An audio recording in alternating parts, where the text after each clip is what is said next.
Paris is without a doubt one of the most incredible cities in the world. But first-time visitors can end up leaving with the wrong impression if they get caught up in the standard tourist traps.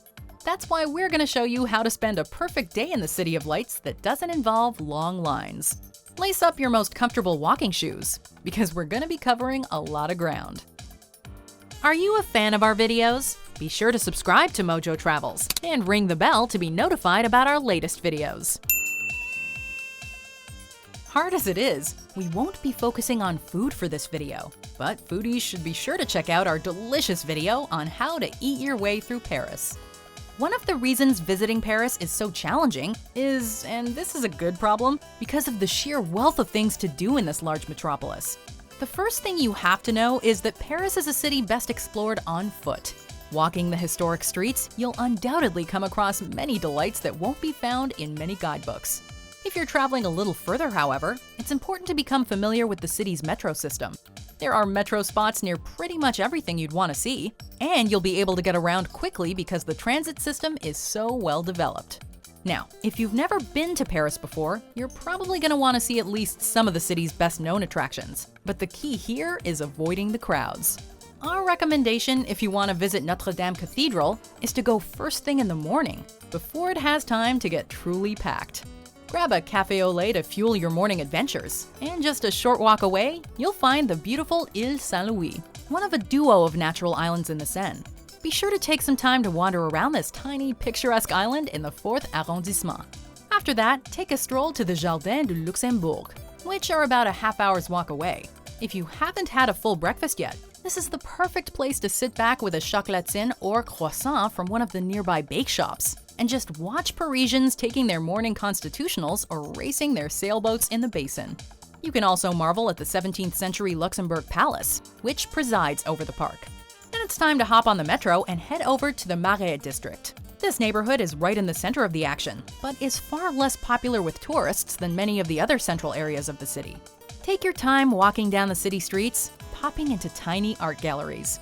There's also great shopping to be had in this area, and you definitely won't be seeing the same high street stores that you can find at home. The area's hôtels particuliers, or private mansions or townhouses, have been converted into a wide variety of different establishments, and you can feel the history here everywhere you go. This is a great place to grab lunch before moving on. You won't lack for choice. Now, while the Louvre might top any list of must-see attractions in Paris, we're going to make a potentially controversial recommendation and say that if you've only got one day in the city, you could skip going inside. Of course, you could wait in a long line just to pop in and see the Mona Lisa alongside hordes of tourists, but anyone who's done that will let you know it might not be worth it. If you have a few days in the city, you must absolutely dedicate time to seeing all the incredible works on display here. But for our purposes, let's just admire the exterior, and of course, the famous pyramid.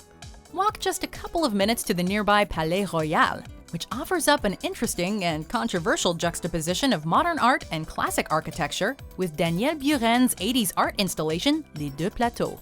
The logical next step is to take a leisurely walk through the Tuileries Gardens, which are the epitome of what you probably imagine when you think of Paris.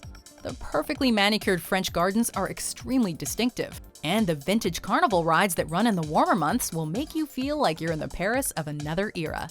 You'll slowly make your way to the end of the gardens and reach the famed Champs-Élysées. Now, a word of caution here. This street is one of the most famous in the world, and for good reason. But you don't have to sit down for a meal here or do any shopping. You've probably got a Sephora and a Disney store at home.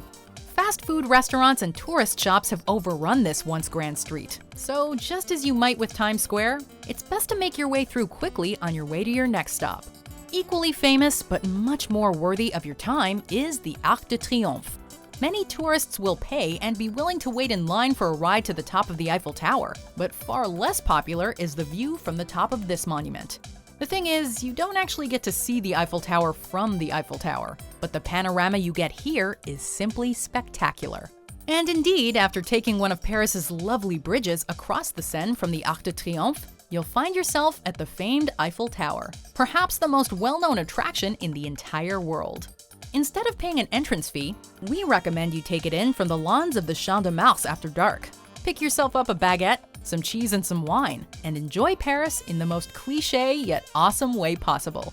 The hourly light show that takes place after dark may not be the most popular with locals, but we can't deny that it really fills you with the magic of this city.